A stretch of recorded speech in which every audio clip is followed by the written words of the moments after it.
This is Bringing the Darkness to the Light with Catherine Nadal, professional psychic medium. Today's guest is Mark McGee. Mark has been known in the music business for a very long time, from 1995 to 2004, and in 2007, Mark was lead guitar and slide guitar, bringing an exciting, fresh edge to the classic music of Southern blues icon and Rock and Roll Hall of Fame inductee Gregg Allman. From 1986 to 1995, Mark's incomparable songwriting and performance contributions to metal's Vicious Rumors are held in high regard, and essence and signature sound has been missing since his departure. Vicious Rumors' definitive albums and Mark co-wrote, co-produced, and performed on, and now hailed as classics, are within the genre. Mark has been busy doing a solo career, and I look forward to bringing him on now. Welcome to the show, Mark. How are you, Kathy? Nice to be here. Very good. Thank you so much. You know, I was reviewing a lot of your bio, and I was just like one thing after another. I was like, what hasn't he done? Just really incredible. I want to start out with Vicious Rumors because I recently had David K. Starr on, and he and I were discussing the band and going back to that period of time. And the fan base is really huge. So do you want to speak briefly about that? Because that was early on in your career. Yeah, boy. Dave and I first met when I was a teen and he was a teen. And we were playing shows in the San Francisco Bay Area together. I was in an original band called Overdrive, and he was in a band called Law's Rocket. And we knew each other from back then. And we both went through our series of local bands, and it was a great scene back then. Plenty of gigs, plenty of great clubs to play. Everybody was really supportive of each other. And at one point, I had kind of gone away from the hard rock thing for a little while, and I was doing more prog rock with a reformed version of a 70s band called Star Castle, which was from Champaign, Illinois in the late 70s. They did 4 albums for Sony, and we're touring arenas with Boston and Kansas and Rush and all those bands. And when I was 19, I met the bass player Gary Strader from Star Castle, and I started playing with them. And I was with them for a few years, and that was a great time. Right after that fell apart for me, I bumped into Dave at a pizza joint, and he mentioned to me that Vicious Rumors was in the search for a new guitar player. It was after their first record was done. So we had a good conversation, and so we agreed to get together and try to write a song, and so we did, and that was in our studio in Oakland, California. We ended up writing the song Digital Dictator, which was the title track of the first album that I was a part of, second album for the band. And, the vibe was good. I hadn't met anybody else from the band. No one else was there. After some of the members were back in the fold, I think Jeff Thorpe was on vacation or something in Hawaii where he grew up, but he came back and Dave had told him how it went, and everybody was excited. They wanted to meet me, so we had a jam where I came down and played some Vicious Rumors songs with them. It went really well. I really was in a different headspace. I was, sometimes you deal with certain people in a situation and it makes you feel a certain way about that type of situation. And really, maybe it's not fair to generalize things like that. But I was young and impressionable. And I was kind of, the people that I dealt with in the metal scene weren't very kind. So I was kind of moving away from that and heading more into a prog rock, artsy thing, So I wasn't looking to do the metal at that point. But I knew Dave, it was fun. And I ended up just doing it, and joining the band. And it took one rehearsal. So we did another month or so being in the band, and the singer was this guy, Gary St. Pierre. Apparently they were having issues with Gary, which I didn't know about when I came on board. About 6 weeks into it, Carl Albert came into the picture and replaced Gary as a singer. And then that kind of set the lineup with Jeff, Dave, Carl, Larry Howe, and myself. We moved forward and did the Digital Dictator record. I think we recorded it in late 87.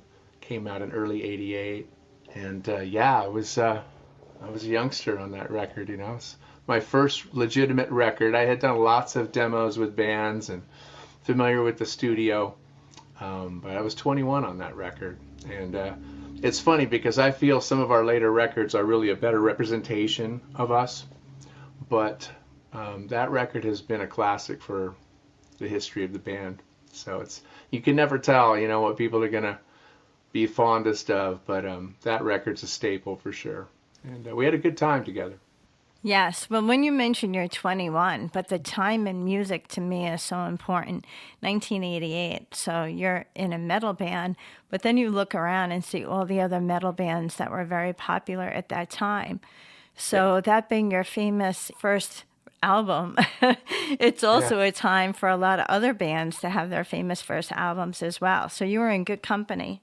It was a great time for that music for sure. And I love all types of music. I love heavy music.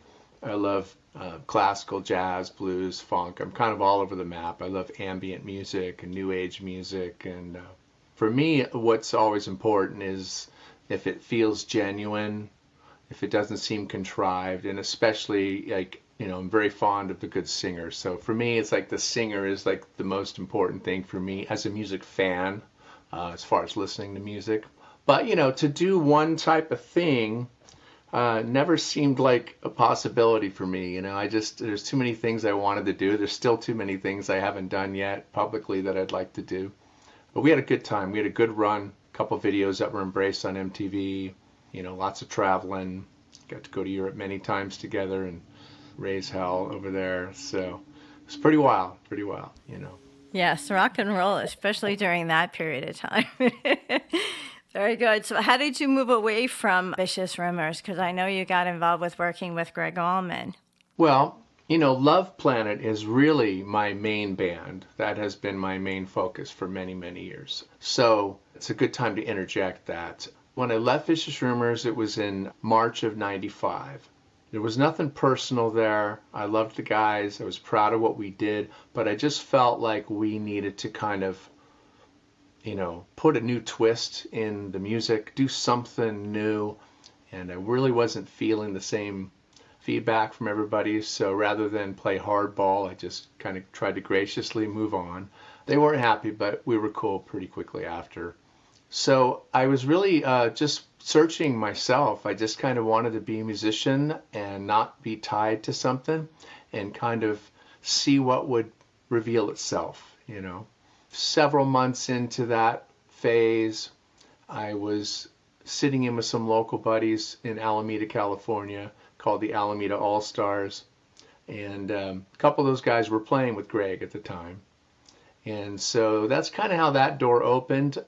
An audition came available for the guitar slot. They invited me to audition, and I did. And I really didn't think it was going to happen, not because of my playing, but because I just didn't grow up on that music. I mean, I got turned on to them, but I didn't really know the catalog in depth. And so, but then I got the gig, so that was a nice left field surprise. So of course the studying, I get all the Allman Brothers records and learn all the stuff, and so we started doing rehearsals. At that time, Gregg Allman was living in Northern California, and so we would rehearse sometimes before a tour at this place called SRS Studios, which was a big rehearsal recording studio complex in Marin County. The founder of it, the one who was managing it, Daniel Poselli, I used to always say to him, hey, if you need any sessions for any guitar players for sessions, here's my number, And so he called me one day and said, hey, I got this session. It's this girl singer that I know, Nicole Sutton. I think you'd be perfect for the session. So I came down and I did guitar tracks for 3 songs for this lady, Nicole. And I didn't meet her that day. There was a room full of girls in the recording studio, and none of them said a word. So I assumed one of them was Nicole. But I did this session, and I went on with my business. And a couple weeks later, he invited me down. He invited Stu Hamm to come down, Jeff Campitelli. And so he kind of put this thing together as far as bringing in musicians to play with Nicole and work up versions of her songs. That's how Luvplanet started.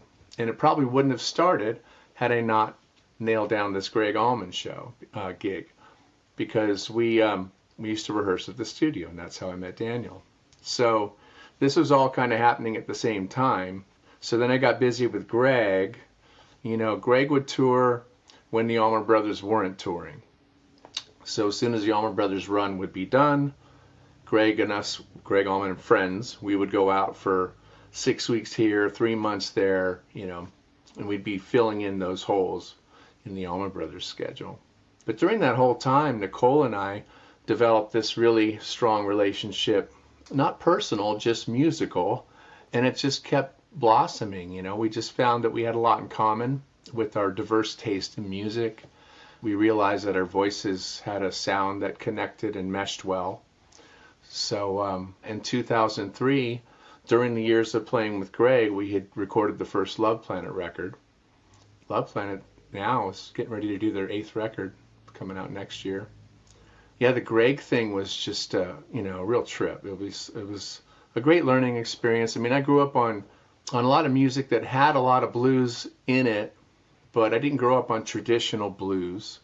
I grew up on 70s rock, everything from Led Zeppelin to Pink Floyd to Aerosmith and Journey and AC/DC and Kiss and, probably things that a lot of players, might say. And all the guitarists played with a lot of blues influence, but never really got turned on to the Allman Brothers catalog, I knew who they were, the blonde-haired brothers. One played keys, one played guitar, but I just never really got turned on to the whole thing. So doing that was a great thing. It was gave me a lot of new insight with music, and Gregg has some real old school philosophies about the instrumentation in bands and how musicians should work together and how a song should feel.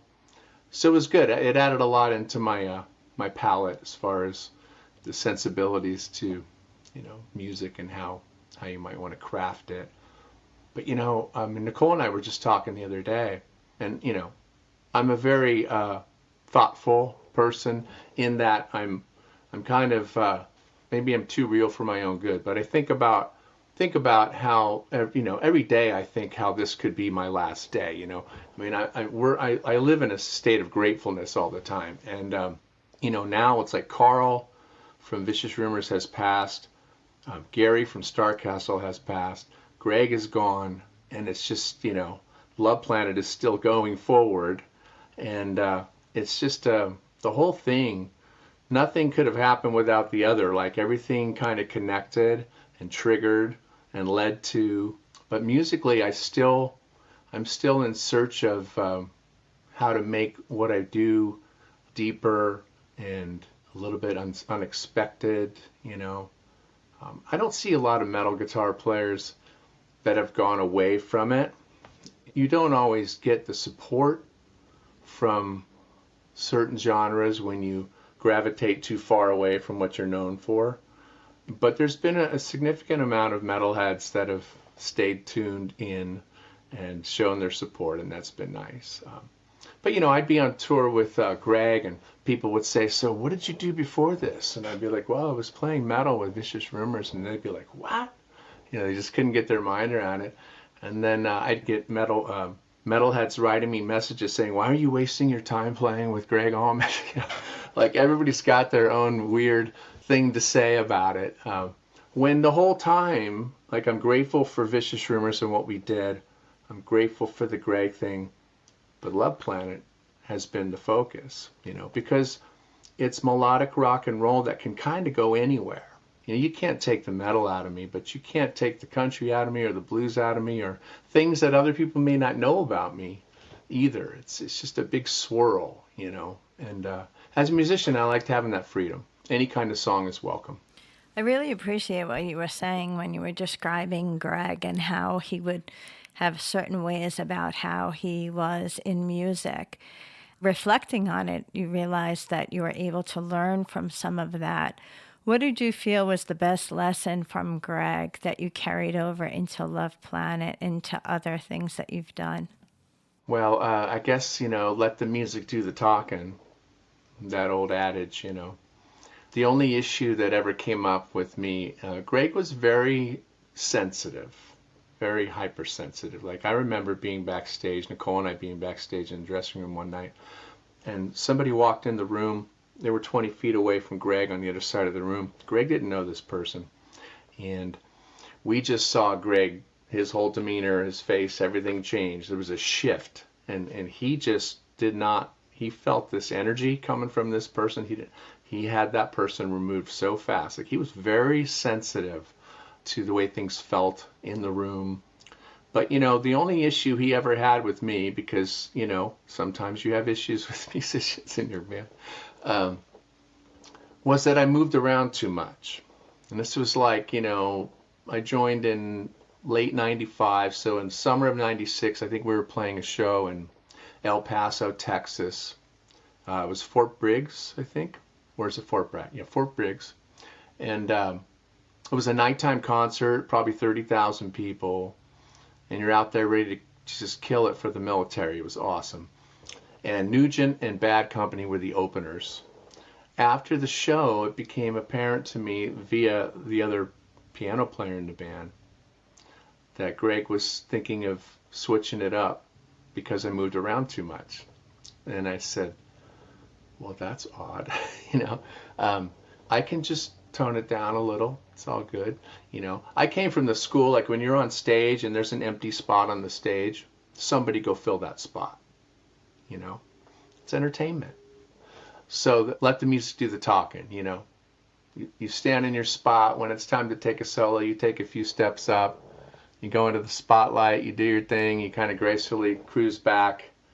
Don't make a big hoopla about it, But just, his kind of direct approach, like in a song when there's a break, when there's a hard stop. People want to fill that stop with something, a little guitar thing or, a little drum.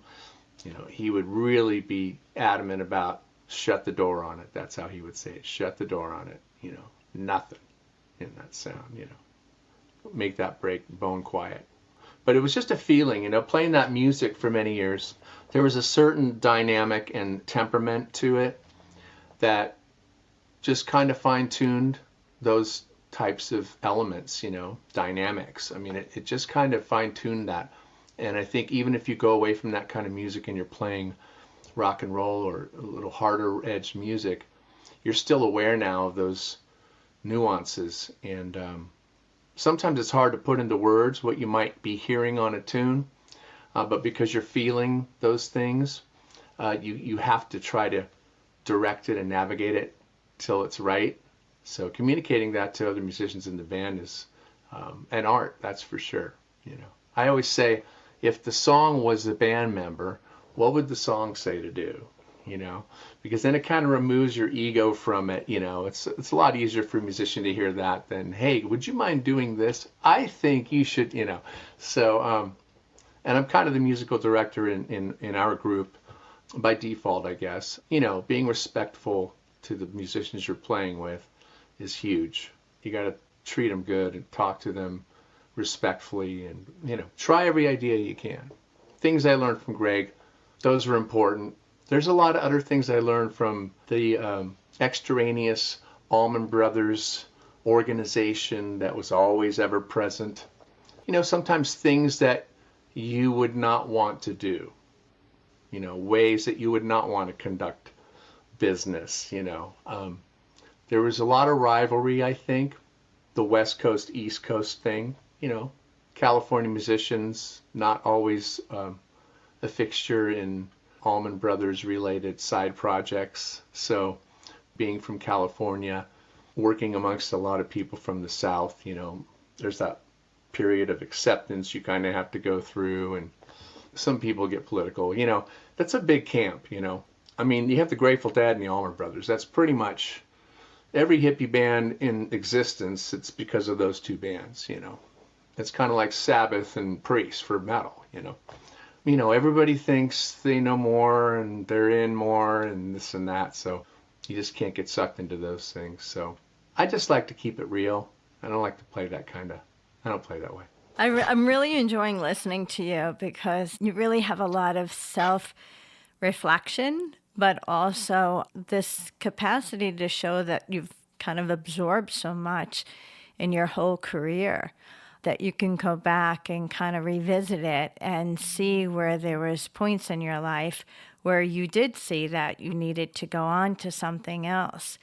As you were talking, and I was like realizing that you've done so many albums with Luvplanet, how is it, especially being the role of the music director, as you stated, is it hard to eliminate something or say, we just have to like kill this section and move on, or like that to me, because a lot of people feel married to something, when I write, I love this paragraph, but nobody thinks it's working, so I have to, move on from it. How would you advise, because we have a lot of listeners that are creative artists as well, what would be the best way of describing, because you have to get everyone on the band on board to kind of part with something? Yeah, I've used that phrase too, don't be married to it. Preparing to record music, for example, you figure out the beats per minute, you figure out the exact tempo that you want the song to be at, you work out the arrangement best you can. At least this is how I like to do it. When I go into a studio, I want to be as prepared as possible. I mean, there's no clock that moves faster than when you're in a recording studio and you're paying, And really, it's nowadays, it's kind of like you go in to get your drum tracks, and once you get your drum tracks, you can kind of bring things home and do other stuff, and then bring it somewhere to mix, unless you have that at home. I don't, so I go somewhere else to mix.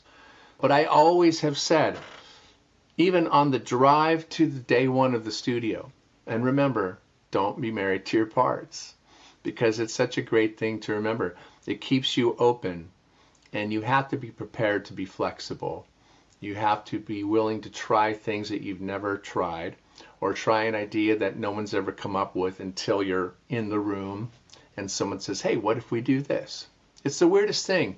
And maybe it's like this with your words, and when you maybe say them out loud. You play a song 100 times, everything sounds perfectly crafted, perfectly how you want it. You go in to record it, and you're hearing it back, and it's just not working. It either feels stiff or it sounds contrived or whatever it might be. And it's like, you have to be flexible in the moment, because tomorrow you might feel differently about it. But right now, that's what you're working on. So you got to try to change it up. I look at it like this. If you have something that isn't going to work, you have to cut a section of the tune out. Hey, you could put that section in another song. You could build a whole new song around that. The hardest thing that I've noticed is for musicians to just try something that they've never tried. But I've always played this, Well, that's fine. Maybe you'll still play that. But you don't really know if an idea is going to work until you play it. And you can't just play it to please the person who came up with the idea or who's requesting that you try the idea. You have to play it like you believe it's going to work, everybody together. And then you got to maybe play it 5 or 10 times till actually it's second nature. And then you record it. And then you listen back, not playing it. That's when you really know. And that's for me with recording albums nowadays. That's the ultimate decision maker, is if something's working or not. Is how does it sound to me when I'm just listening? When I listen to my own work, I have to try to listen to it like you or somebody on the outside would be listening to it, which is impossible, but I have to try, because everybody else gets to hear it all at once as one cohesive thing, and then they can decide if it sucks or if it's good, and that's the beauty of art. But as the one creating, I found that in the end, once the album's done, it's been out 3 months, whatever, I'm at a party, my buddy puts on our record, and first time I'm actually hearing it in front of a room full of people I don't know. And it makes you hear it differently. Your whole emotional state, like everything is kind of put on the spot. And I'm comfortable in that environment. But it doesn't change the fact that you hear it differently. And you really kind of get to know how well you did. Because if you enjoy it and you can hear it just like you hear an Eagles record or a Scorpions record, then you're good. So in the end, it's a very simple outcome for me. It's like when I hear it, am I like, that sounds cool? Yeah, nothing's bugging me. You know what I mean? Nothing's bugging me. I can enjoy it just like when I hear Zeppelin or when I hear Miles Davis or whatever. I'm able to hear it, accept it, enjoy it, not worry about anything. Nothing's jagging me. Aerosmith said that once. What makes a great Aerosmith song? We get rid of everything that bugs us. When there's nothing that bugs us, the song's done. I love that because listening to musicians over the years, a few times I've heard, don't hate a song because it could be the next hit. And then you're strapped playing that song that you hate for the rest of your career. Yeah, and then what? You have to convince yourself secretly, silently that you actually don't hate it, and then you just feel like a fraud every time you play it. So either way, yeah. Wow. What is one of the highlights of all of your 8 albums with Luvplanet? The ones that you could pick out that you could say, these are my favorite babies, or... It's been a wonderful ride because the only thing that Nicole and I ever decided early on, I might have said it, I don't know, but I said the only rule we should ever have is that there's no rules, so that any kind of song is welcome, whether it's a country song, pop song. I mean, I love pop music. I love the Beatles. I love bands with a lot of vocals. I like Doris Day. I like all sorts of music, a lot, that most people would never realize I like. And Nicole's the same way. Every album is kind of a time capsule. Stylistically, where we're at, I hear the gear I was using on that record versus the gear I was using on this record. Song-wise, we've always been as diverse as we still are. So it's hard to pick a favorite or better or worse. I think Something Good, the double album that we put out in 2020, is quite the achievement, because to release 20 songs and make a double record is something I always wanted to do. I grew up on Led Zeppelin, Physical Graffiti, Quadrophenia. There's a few double records that I just thought were cool, and I always thought I wanted to do a double record one day, So we did our double album. That was quite the achievement. It was a big task, a big mountain to climb. I'd do another one now, but I'm fond of song-wise. There's, we always have some prog elements in our music. Songs like Cages from the Something Good album, or The Stone from the Lovolution album. Our message has always kind of leaned positive, and it's never been something that was decided. We've been asked, are you guys a Christian band? And we're like, no. Not that there's a problem with that, but we always seem to lyrically lean towards a glimmer of hope, the glass is half full kind of thing. And the name, people might think is some big statement, and it is really, but when we did our first record with Stu Hamm and Jeff Campitelli, the only commitment from those guys, and we played together nonstop for like most of '99 to prepare for that first record. And then they got busy going on the road with Joe Satriani, and we continued crafting stuff, preparing to record the album. When they came off the road, we were like, hey, we're going in to do the record. You guys want to come do it? They're like, absolutely. So we did that first record. But there was never a, we're going to be your permanent rhythm section kind of commitment, right? So we needed to find an actual rhythm section to move forward. And so after that, we kind of moved into, it was really kind of maybe a little edgier sound on State of Mind. State of Mind's a deep album. It's over 70 minutes long. My mother had passed away a week earlier, and my band was always, they were all very supportive and said, maybe we should take a little time, And my mom was an artist, and I said, no, I think she would want us to do this, So when I hear that record, there's a lot of mom energy coming out of that for me. And maybe I hear things that I played and thought, well, maybe I would have played something different, maybe, if I wasn't going through that. But I think I got a lot out on that record. There's a song called Home. It's over 12 minutes long. That might be a fun listen for you with your medium background. Maybe you'll pick up some stuff from that one. But it's hard to pick a highlight. I'm just really grateful that I met Nicole and we found each other, because musically it's just been this really bountiful songwriting partnership, and she's a really brilliant songwriter. I'll be listening to a song from an old record and I'll be like, wait a minute, I think I know what you mean on that now. I didn't even realize that it was going by me, but all of a sudden I get what she was saying in a deeper way. She's pretty sly sometimes, and I like that. So the body of work that we've been moving through just makes me feel really good about how I spent my time, because I feel like the music will have a nice long life. I think that it's got something that people will always need, good energy. I kind of craft my life that way now. I'll walk out of a room, I'll walk out of a movie. I don't put myself around content that makes me feel bad in any way. I just won't ingest it, even at the sake of being rude to somebody. I'm like, I'm sorry, I have to leave the room right now. I know there's darkness in the world, but I choose not to ingest it anymore. Not in a movie, not through music, not through people. It's how I want to tailor my life. I want to only bring into my being good energy. I can get good energy from metal, but not all metal. Some metal doesn't make me feel good energy. Some does. I always bring up metal because when you play metal and you're known for metal and then you don't do metal, your fans remind you, stay heavy, dude. You always get these emails, and I don't hate metal. I love music. I like heavy music, pop music, but yeah, as a human, I want to feel good. I want to wake up, feel good.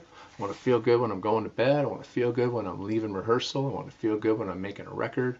I want to feel good when I get on stage. I just want to feel good. And if I can feel good all the time, that's my goal.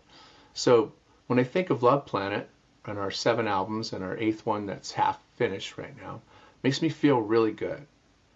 I feel there's a lot of pride there. It's genuine. It's totally genuine. It's 100% from the heart. Back in the beginning, after Stu and Jeff got busy with Joe, we were doing little acoustic things in Marin County, and we didn't really have a band name, so we were going by the Love Junkies.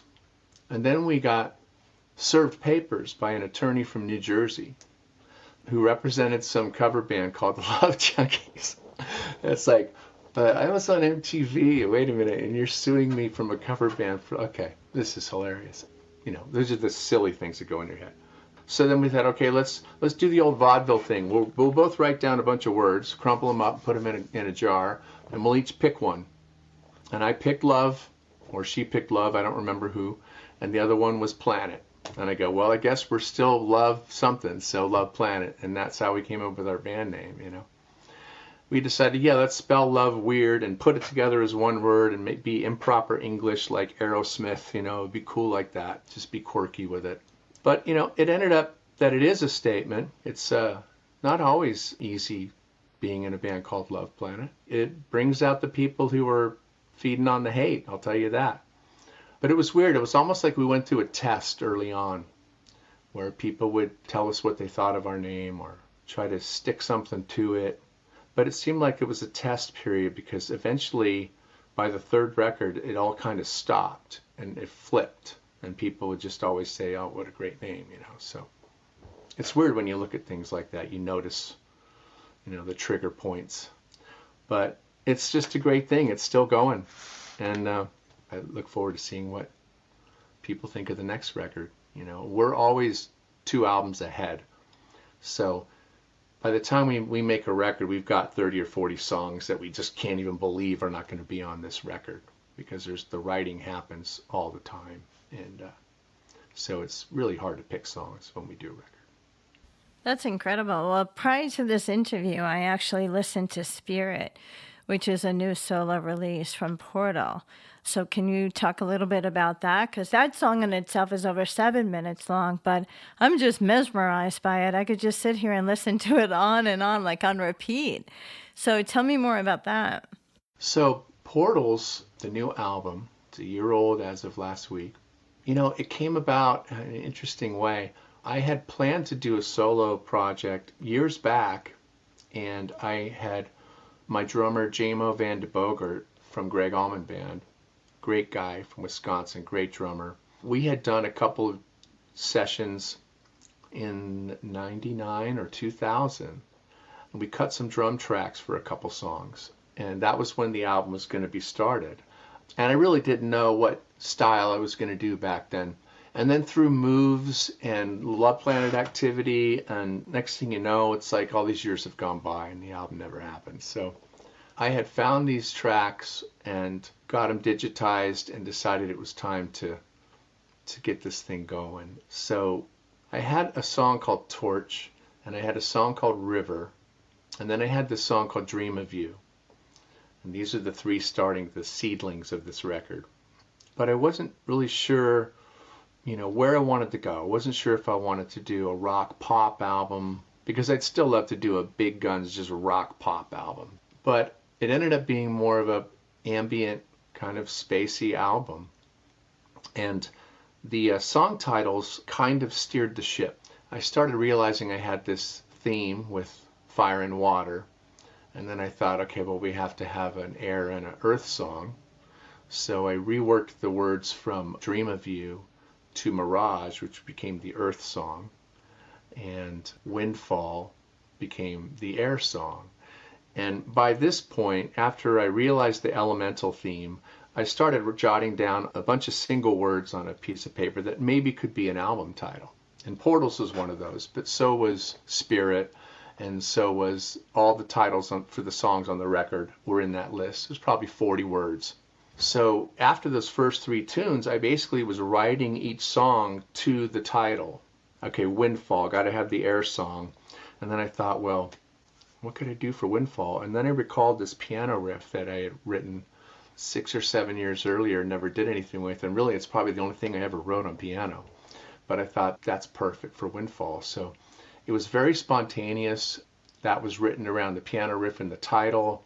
And then I had these other titles, Awakening, Shimmer, Treasure. And I started realizing that I needed to have the fifth element as a part of the record, Spirit. So then Spirit was maybe the last idea that came into my mind for the record, but it had to be the album closer in the end.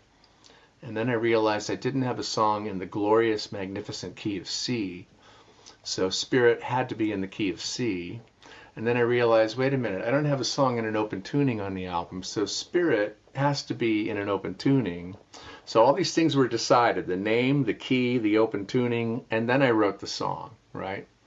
That's how Spirit came, and really it was written relatively quickly. It came out in about 20 or 30 minutes, the main two riffs, but it ended up being a really special track. So in the end, as I watched it form into what it is, I realized that the theme, the elements were just literally the elements of the story, because to me the album is like when the Awakening song starts at the very beginning of the record. To me that's like when the first spark of all life bursts open. That's kind of what this album is. It's like from that blip of time, that blip when life starts and light shines in the dark, and that process of all that's come to be to right now with people and sky and planets and earth and sun and everything just becoming. That's kind of what Portals is to me. It's a story, even though 5 of the songs don't have words. The music is part of the story, and it just takes you through this very generalized tale of the coming of life, the spirit within, the essence of who we are, and how it's just ever present. The phoenix rising from the ashes, the whole thing. It kind of formed itself. I was kind of in a swirl. I recorded almost all of it at home. I played drums on 2 of the songs. Jeff Campitelli and Stu Ham played on 1 tune. Tony Franklin, brilliant fretless bass player, one of my favorite bass players. I met him in a laundromat in Tokyo, and I recognized him, and I said, "Are you Tony?" He said, "Yes, I am." I said, so that's how we met. It was pretty funny, actually. I was with Gregg's wife doing laundry and met Tony. And so that's how I got him to play on a song on Mirage. But yeah, you should have seen me doing this thing at home with cables strung everywhere and me trying to get feedback in front of my amplifier, not trying to fall down my stairs, and like headphone cables stretched into the other room. And like it was a wild experience. And I'm still kind of learning how to play some of the record because like I was in a trance. I mean, I don't know. I can usually play anything that comes out of me that I record without really trying. This record, I was in somewhere else. It was a deep thing going on. Spirit. Yeah, Spirit's another little thing that's been fun, crafting your own little lyric videos, I'm doing these things, I'm doing these videos, I'm making the record. But it's fun, when you don't have to answer to anybody, you have to dig deep, and it's amazing what you can come up with. Yes, well, your description of the song and the process has been beautiful. And I'm so excited for you because I could just see, your heart has always been in the right place, and those people always know how to live above it. And I really appreciate you being on the show. So, can you just plug your social media or let everyone know where they can get your music? Yeah, markmcgee.com, MarkMcgee.com is my website, and Luvplanet.net, LUVplanet.net is the band's website. And I'm on some of the usual places, Spotify, and we're on YouTube Music and, Instagram and Facebook, so you can find us there.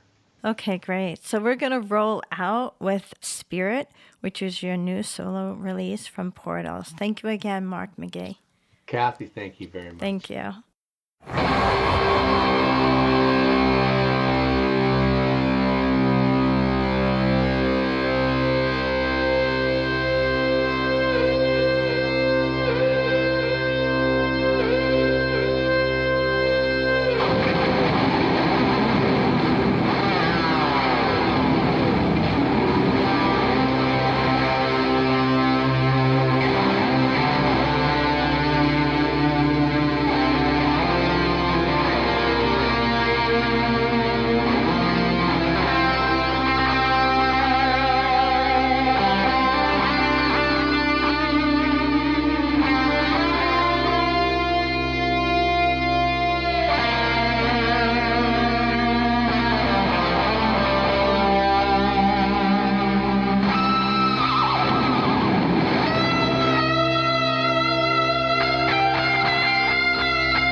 You have been listening to Bringing the Darkness to the Light with Catherine Nadal, professional psychic medium, Dream Central Station, LLC.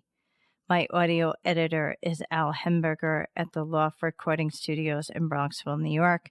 This is WNEW 102.7 FM radio.